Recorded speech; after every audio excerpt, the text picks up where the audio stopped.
Hello to all, my name is Ashi Verma और welcome back to my channel. आज की video होने वाली है वही सीरीज़ जो हम अभी चला रहे थे, घटना चक्र का सार। तो अभी इससे पहली वाली वीडियो में हमने कवर कर लिया है बंगाल का डिवीज़न, पार्टीशन ऑफ बंगाल और स्वदेशी मूवमेंट।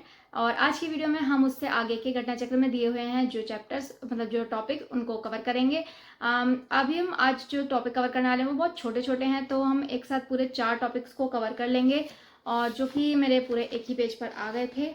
तो बहुत ही शॉर्ट और क्विक नोट्स बनाए हैं मैंने ताकि मैं रिवीजन आसानी से कर सकूं।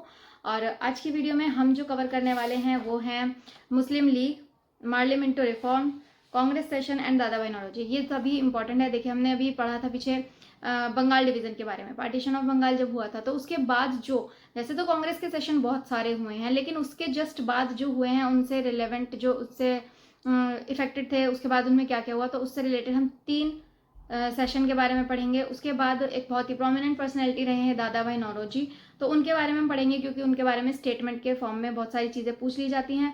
तो उसके बाद आया था, उसी टाइम पर मुस्लिम लीग बना था, उसके कौन कौन लीडर रहे, क्या क्या हुआ, कब कब उसके सेशन चले, ये सब पढ़ेंगे। और उसके बाद पार्लियामेंटरी रिफॉर्म। वैसे तो ये जो काउंसिल एक्ट्स वगैरह हैं ये बहुत सारे आए हैं, लेकिन ये जो पार्लियामेंटरी रिफॉर्म है ये मुस्लिम लीग से रिलेटेड है, इसलिए हम इसको इसी में कवर कर लेंगे। वरना हम अलग से भी एक बार कांग्रेस के सेशंस जो हुए वो विद उनके लीडर्स और जो ये एक्ट आए थे ये सब भी एक बार अलग से कर लेंगे, क्योंकि ये सब अलग से भी अपने अपने अलग बहुत ज़्यादा इंपॉर्टेंट है और बहुत सारी चीज़ें ऐसी हैं जो पूछी जाती हैं। तो आज की वीडियो हम शुरू करते हैं, लेकिन शुरू करने से पहले एक और छोटी सी बात कर लेते हैं। मुझे किसी ने कमेंट किया था, वैसे मुझे आपके कमेंट्स पढ़ना बहुत पसंद है, बहुत सारी चीज़ें आप उसमें अच्छी अच्छी बताते हो, लिखते हो।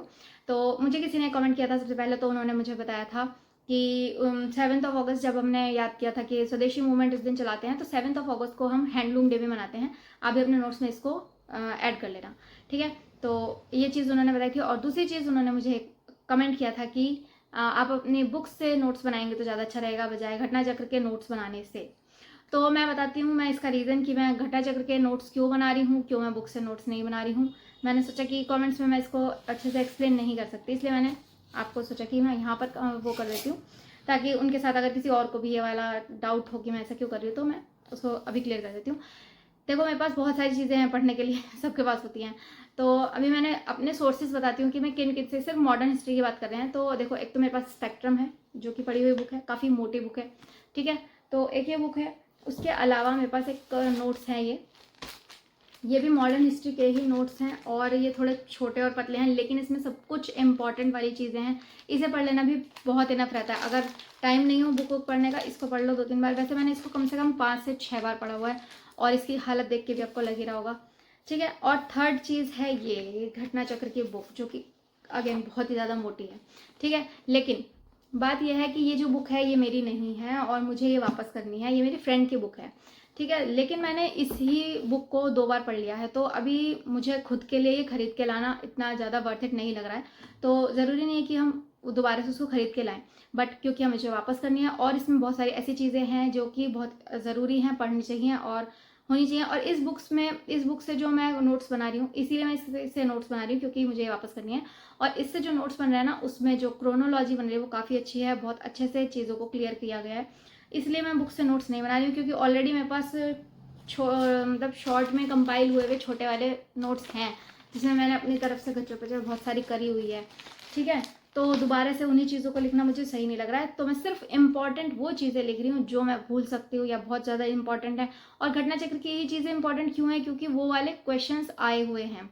और कुछ चीज़ें जब हम बुक रीड करते हैं तो हम छोड़ देते हैं, जब तक हमें ये पता ही नहीं है कि क्या आने वाला है पेपर में, किस तरह से पेपर आता है, किन किन चीज़ों को भी आ जाता है पेपर में और हम छोड़ देते हैं, तो तब तक उनसे नोट्स बनाना इतना रिलेवेंट नहीं है जितना अभी मैं इन क्वेश्चंस को पढ़ के, है ना। जैसे कि एक एग्जांपल लेते हैं कि हमने मान लो बुक से रीड किया और उसमें दिया कि ये लोग सारे कोई एक मूवमेंट है उससे रिलेटेड थे, ठीक है। हमने बुक में रीड करते हुए अगर इसको छोड़ दिया और हमने इधर देखा कि वो चीज़ पेपर में आई हुई है, तो ये इंपॉर्टेंट चीज़ हमसे वहाँ पर बुक में छूट जाएगी और हो सकता है हम उसे अपने नोट्स में भी ना ऐड करें।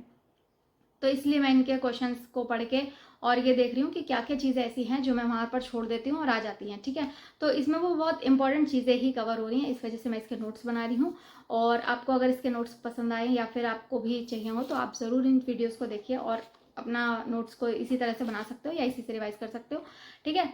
बाकी अगर इसके अलावा भी हमें कुछ ना कुछ ऐसा ज़रूरी मिलता है तो हम उसमें ज़रूर उसको ऐड कर सकते हैं। इसीलिए मैं इनको A4 शीट पर बनाती हूँ ताकि मुझे उसमें आगे कुछ ऐड करना हो तो दिक्कत ना हो, एक पेपर ऐड करो और काम खत्म, ठीक है। तो इसलिए मैं इसको घटना चक्र के साथ के मैं नोट्स बना रही हूँ। और इससे ज़्यादा कुछ पढ़ना हो तो अपने नोट्स पढ़ो, और भी ज़्यादा पढ़ना हो तो अपनी बुक पढ़ो, ठीक है। तो अगर आपको ये सीरीज़ पसंद आ रही हो तो आप इसको लाइक और कमेंट्स कर सकते हो। और उससे रिलेटेड अगर आपको कुछ भी पता हो, अगर आपको अपने इसमें कुछ योगदान देना है तो अपने एफर्ट्स के साथ जो भी हम टॉपिक कवर करते हैं उससे रिलेटेड जो भी पता हो उसको कमेंट्स में बता सकते हो, ठीक है। तो हम उसको भी ऐड कर लेंगे। तो चलो आज की वीडियो को शुरू करते हैं और आज के ये 4 टॉपिक जल्दी से ख़त्म कर लेते हैं। तो चलिए शुरू करते हैं कांग्रेस के सेशन से। वैसे तो कांग्रेस के सेशन बहुत सारे हैं, लेकिन यहाँ पे अभी हम सीधा बंगाल डिवीज़न के बाद की बात कर रहे हैं, तो हम अभी इनसे रिलेवेंट ये जो 3 कांग्रेस के सेशन हैं उनकी बात करेंगे पहले। तो कांग्रेस के सेशन जो हुए थे ये 3, सबसे पहले हम ये वाला करेंगे 1905 में जो हुआ था।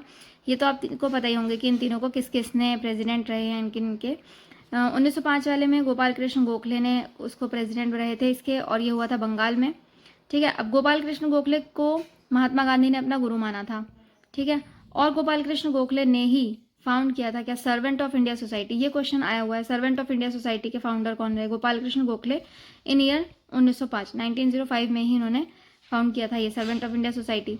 उसके बाद इसी टाइम पर जब ये वाला सेशन चला था, इसी सेशन के टाइम पर सेल्फ रूल भी जो है वो सबसे पहली बार डिस्कस किया गया था कि सेल्फ रूल की बात भी इसी वाले सेशन में रखी गई थी। उसके बाद 1906 में जो हुआ था उसके प्रेसिडेंट रहे थे दादा भाई नौरोजी, और वो वाला सेशन कलकत्ता में हुआ था। इसी सेशन में सबसे पहली बार डिमांड की गई थी स्वराज की। तो अगर क्वेश्चन ये आता है कि स्वराज की सबसे पहली बार डिमांड किस सेशन में की गई थी, तो 1906 में, और किन्होंने की थी, तो दादा भाई नौरोजी ने। 1907 वाला उसके प्रेसिडेंट रहे थे रास बिहारी घोष जी, और वो हुआ था सूरत में। इसकी रिवर भी पूछी जाती है, on the bank of Tapti river, Tapti river के किनारे पर ये वाला सेशन हुआ था। और इसी वाले सेशन में जो कांग्रेस थी वो स्प्लिट हो गई थी मॉडरेट और एक्सट्रीमिस्ट में, जिसमें जो एक्सट्रीमिस्ट लोग थे यानी कि गरम दल वाले लोग थे, उनके जो लीडर रहे वो बाल गंगाधर तिलक रहे, ठीक है। इन चीज़ों से क्वेश्चन आए हुए हैं इसलिए इम्पॉर्टेंट है। और इसके बाद जो दादा भाई नौरोजी हैं ये काफ़ी ज़्यादा इंपॉर्टेंट है। इनके बहुत सारे इनके बारे में जो चीज़ें हैं वो क्वेश्चन में मैंने देखी हैं, तो उन सब चीज़ों को मैंने एक साथ ही लिख लिया है। हम एक एक करके इन सबको पढ़ लेते हैं। तो सबसे पहली बात तो ग्रैंड ओल्ड मैन किनको बोला गया है, तो दादा भाई नौरोजी को। ये तो आसानी से याद भी हो जाएगा, कोई दिक्कत वाली बात नहीं है। ओल्ड मैन दादाजी, दादा भाई नौरोजी, इस तरह से मैंने ये याद कर लिया था कि grand old man of India कौन है, दादा भाई नौरोजी हैं। फर्स्ट इंडियन ये रहे जो कि मेंबर ऑफ ब्रिटिश पार्लियामेंट की तरह से इलेक्ट हुए 1892 में। फ्रॉम कहाँ से? Finsbury, on behalf of liberal party. Finsbury में ये मेंबर ऑफ पार्लियामेंट रहे। ये ऐसे पहले इंडियन थे, ठीक है। ईयर भी याद रखना है, ये 1892 में हुए, ठीक है। और ये ऐसे इंसान थे, इन्होंने INC को 3 बार ये उसके प्रेसिडेंट रहे हैं। ईयर है इनके 1886, 1893 और 1906। 1906 तो अभी हमने पढ़ा ही था, कलकत्ता में था।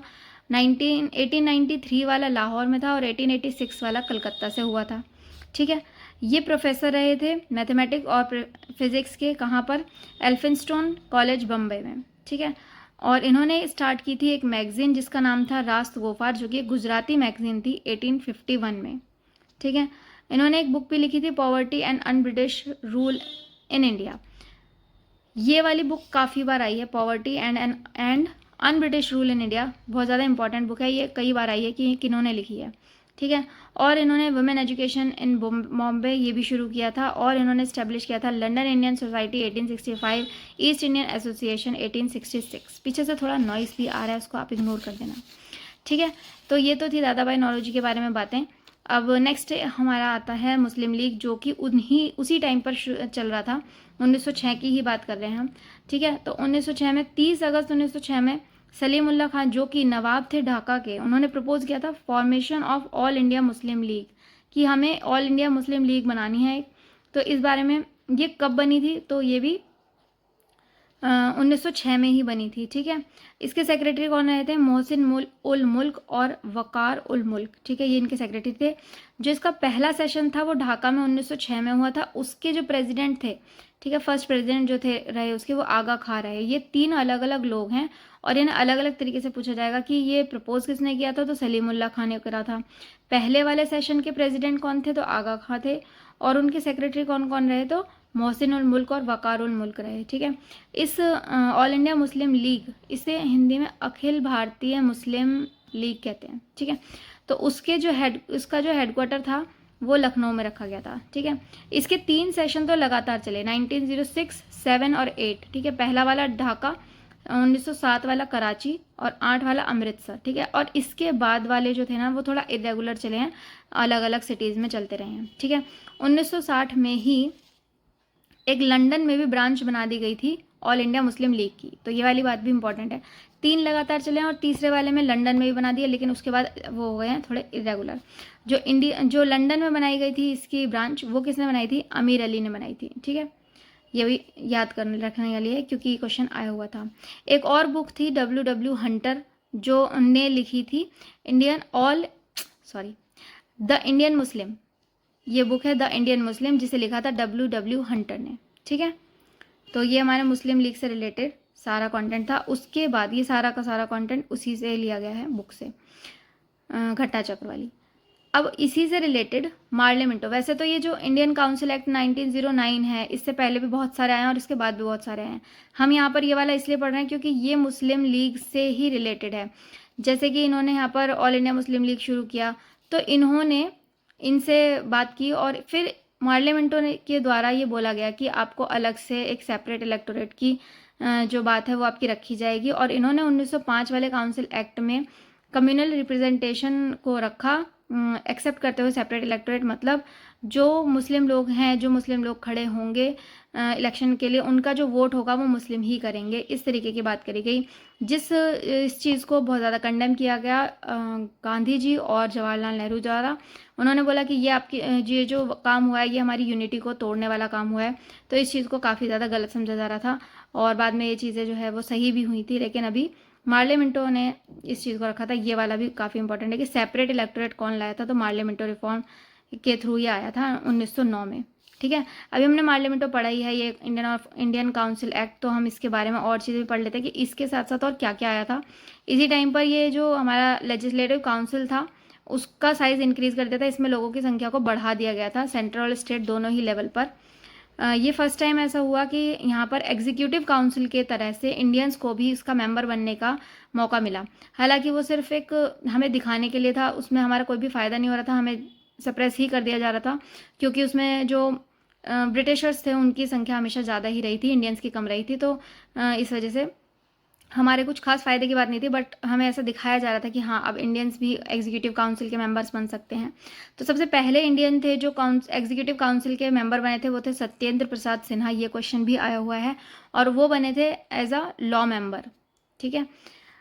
ये चीज़ थी मार्ले मिंटो के बारे में। और उसके बाद जो आपने अभी पीछे पढ़ा था कि जॉर्ज 5 और वो क्वीन मैरी आए थे, उन्होंने जो डिवीज़न ऑफ बंगाल है उसको कैंसिल कर दिया था। साथ ही साथ उन्होंने दिल्ली से जो कैपिटल थी कलकत्ता से, उसको दिल्ली में शिफ्ट करने की बात की गई थी। तो 1912 में वो चीज़ जो है इम्प्लीमेंट हुई थी और दिल्ली को, इसकी जो कैपिटल है वो दिल्ली में से शिफ्ट हो गई थी। उस टाइम पर हमारे जो वायसराय थे यहाँ पर वो थे लॉर्ड हॉर्डिंग, और उसी टाइम पर एक बॉम्ब केस हुआ था उनके ऊपर, बॉम्ब वगैरह फेंकने वाला। तो उस बॉम्ब केस से रिलेटेड जो लोग थे वो कौन कौन थे, वो थे अमीर चंद, दीनानाथ, भाई बाल मुकुंद, बालराज भिलाई, बसंत कुमार और अवध बिहारी। ठीक है। उसी में एक रास बिहारी बोस भी थे, लेकिन वो वो भाग गए थे वहाँ से, जापान चले गए थे और इस चीज़ से वो बच गए थे। इनमें 4 लोगों को फांसी और 2 लोगों को कुछ टाइम की सज़ा भी मिली थी। ठीक है। तो ये सब चीज़ें थी हमारे, ये 4 टॉपिक अभी कवर हो गए हैं एक पेज के अंदर। और अभी इसके बाद जो अभी आपको इस बारे में और भी कुछ पता हो तो कमेंट्स में बता देना। अब नेक्स्ट हम करेंगे और वो मैं आपके साथ शेयर करूँगी। तो यही था हमारी आज की वीडियो में। कैसी लगी वीडियो ज़रूर बताना, अगर अच्छी लगी हो तो लाइक कर देना, कमेंट्स करके बता सकते हो आप कैसी लगी, और इसके बारे में अगर आपको कुछ और भी पता हो तो आप वो भी कमेंट्स में आराम से बता सकते हो। और मिलते हैं आगे इसी सीरीज़ के नेक्स्ट पार्ट के साथ, तब तक के लिए बाय बाय।